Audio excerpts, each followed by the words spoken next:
Magic Kingdom. Whose lunatic idea was it to go here at 90-degree weather? Anywho, Faye's here. Okay. So, we're back in Magic Kingdom, and I thought it would be a good time to do another Secrets of the Kingdom video. So I hope you guys are joining me this time. So come join us. We are in front of Tony's restaurant. This is a sit-down restaurant here in the front of Magic Kingdom. Now, yes, it is inspired by Lady and the Tramp, and you can tell because if you go to this piece of pavement right here, little paw prints, because Lady and Tramp left their mark here. Not that kind of mark, but you know, they left their paw prints here, just like in the movie. So we are at the end of Main Street, and can you tell me how many American flags are on Main Street? How did you even bring that up? One? One? I see one. Is that your final answer? No. 2, 3, 4, 5, 6, 7, 8, 9, 10, 11, 12, 13, 14. 14? Is that your final answer? Yeah. What? The only true American flag is in here at the court, in the courtyard, because all the American flags up here on the top of the buildings here on Main Street actually are altered. They either don't have all 50 stars or don't have all 13 stripes. Now the reason why is because, correct me if I'm wrong guys, according to the US flag code here in this country, if at the end of the day during sunset or during inclement weather, all flags have to be brought down, or if it's nightfall, I believe, it has to be uplit. However, this is supposed to represent 1900s Midwestern America, and uplight lighting wasn't the technology back then. So also another thing that you're probably thinking of is, well, why don't they just take the poles down? Actually, these serve as lightning rods, and because of the inclement weather that Florida is notorious for, they need to have something up on these buildings. So they decided, well, let's just mask it and put a bunch of flags up so it looks very Americana, very Midwestern town, so it's kind of more indicative of the time period. You know what? That's the only flag that's at half-mast. Yeah, currently right now for the past week, all the flags all over the state has been flying at half-mast. I haven't looked up the exact reason why, but again, that is an official order usually when half-mast flags are being set. From the president. So that's the only one half-mast. These don't have the capability of being half-mast, so these aren't taken down or brought up. So yeah, just another little fact in Main Street. What in Disney magic? So I love the windows here in Main Street because again, they showcase really important names out here in the Disney company. Above us, where are we? So here's the Main Street Bakery, like where the Starbucks is. And just above in this blue building here is the name Roy E. Disney. This is the son of Roy O. Disney, co-founder of Walt Disney Company.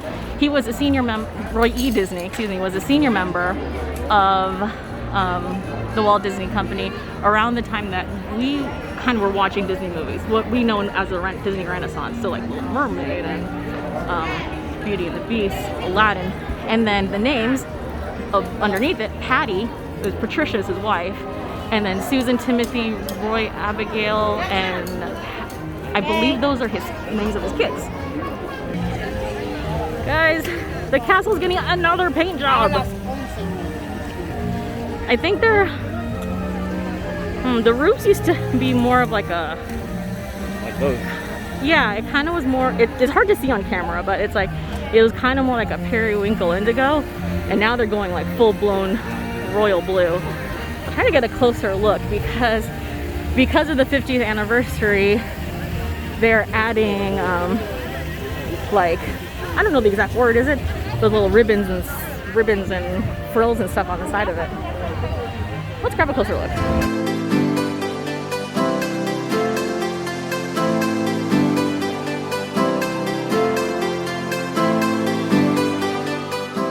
They're pushing all the water back so they can do the construction and add these little sashes, I guess, is what you call it. And if you go closer, you see little 50th emblems because it's the 50th anniversary. And you can kind of see a little bit like of a Mickey here and there on the drapes. Kind of, sort of, a little bit. Inside Cinderella Castle, there is a walkway with a bunch of murals, and some of them feature the family. Now, you see here Drusilla and Anastasia. Now their faces are colored specifically red with anger, green with envy, because Cinderella's getting an upgrade in life. So we are in line for the Adventures of Winnie the Pooh. Now the site here is a pretty interesting site. When the park opened, it wasn't Winnie the Pooh. It was 20,000 Leagues Under the Sea, actually. So, you know, when COVID times are done and no one have to worry about distancing and contaminating anything, the tree in front of the ride is a little play area. And inside the play area, right above the window, is a carve out of the Nautilus, which is the submarine that they use at 20,000 Leagues Under the Sea. So it's kind of like a month or like a tribute to it. Also, not only was 20,000 Leagues here, but also Mr. Toad's Wild Ride was here. So I'll try to get footage of this. It kind of goes a little fast, but in the room with Owl, there's a picture on the left-hand side of Mr. Toad giving a scroll of paper to Owl, almost like he's handing over the deed to the land to Owl and the Pooh Gang. So it's kind of like a little, here you go, you can kick me out and you can build here.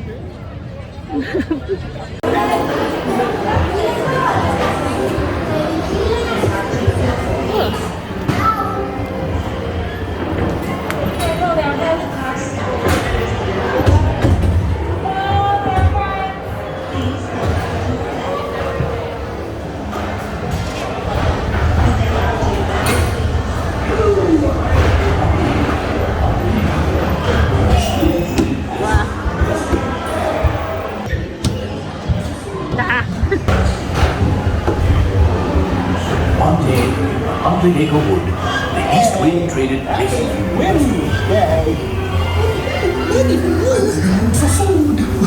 If you ask me, he'll never reach that tree.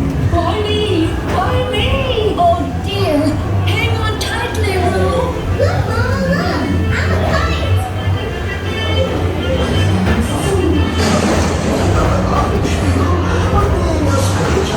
Right there. Behind all this scrim is Peter Pan's flight. Behind all these walls is actually the internal queue of the Darling House in the Peter Pan line. Now the Darling House is in London, England. We go this way. We are going to cross the Atlantic and eventually head over to colonial America. So whether this placement was actually purposeful or not, I'm hoping it was. I think it is. We crossed the Atlantic. We survived the 4-month boat ride, and we're in America. So we are in front of the Hall of Presidents. This is an attraction that pretty much has animatronics of every single president. Right now it is closed. They are putting in President Biden at the time of filming. However, this is one of 3 places that has the official seal of the President of the United States. When Disney was building this, the Imagineers actually had to ask Congress to allow them to put in the seal of the President here in this building. So, this place, the building that has the original Liberty Bell and the Oval Office are the only 3 places that have that seal. So all over Liberty Square, you can see, I don't know if you can see, sorry, there's like a really bad glare. If you look at the shutters all over Liberty Square, to the naked eye, they look a little off, a little hilter-kilter. And it's because back in colonial times, the American militia were pretty poor and they didn't have money for bullets. So what they did instead is they would get the hinges of the shutters, melt them down for bullets, and donate that metal to the American militia. And instead what they replaced it with was leather straps. So that's why the hinges don't hold the shutters completely straight. Here they're made of metal. The leather would deteriorate in the Florida heat, but back then it was actually truly made out of leather. We are in the area that merges basically Liberty Square. I know. We're in the area that merges Liberty Square and Frontierland. So Liberty Square is right behind me over here. Frontierland is this way, and they decided to continue the poop river because, again, public bathrooms aren't that great. But just like the actual park, geographically, we are moving westward. So we went from the eastern colonies, Pennsylvania, New York. Now we are heading to Frontierland, the water back there, Tom Sawyer's Island, the Mississippi. We're passing over that, and we'll go into the other parts of Frontierland, which is going to end up being Colorado and then Utah, which is where Thunder Mountain is. So they purposely laid out the architecture to be indicative of the areas that we were traveling through. Also, horses and people had nowhere else to pee and poop, so they're just continuing the river down to the other land.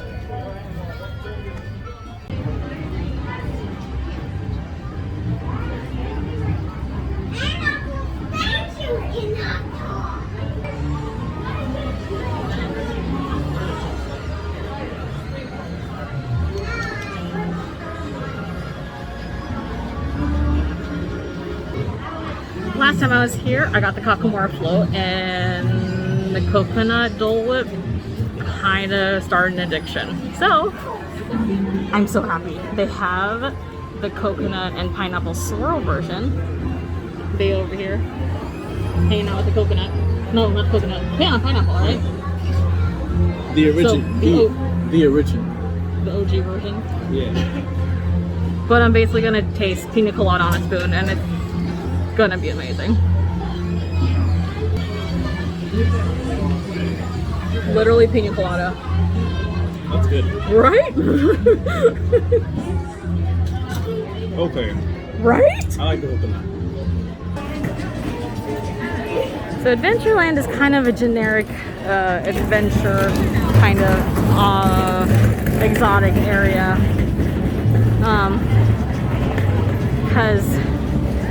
And you can tell that by the architecture, because architecture on that side represents things like architecture refined in Southeast Asia. You move more this way, you're kind of more into the Arabian, African side, and then you go here is the Polynesian area. But you don't notice that all the architecture looks different. It just looks like it's just exotic, which is kind of what Adventureland is supposed to be all about anyway. Some kind of adventure.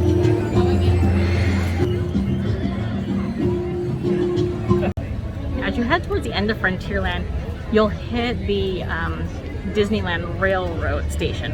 Now right now it's closed because the Disneyland Railroad loop goes behind Space Mountain, which currently is having a ton of construction because of the Tron coaster. But once it ever opens up, head over to that station, the train station in Frontierland, and you'll hear a telegraph being made, and it's actually Morse code. The code is actually the opening day speech of Disneyland that Walt prepared. So you'll be able to hear it if you understand Morse code. Do a video today, I said. Go to Magic Kingdom, I said. It'll be fun, I said. So we're back in the car, and as you can see, we time traveled. What happened was, after we had food at Pecos Bill, started feeling faint, even though I wanted to go shopping around Main Street. So we just trekked back to the car, and we're gonna head home. So other than that, good day learning about different secrets of the kingdom. And there is of course more. Maybe I'll do another video, who knows.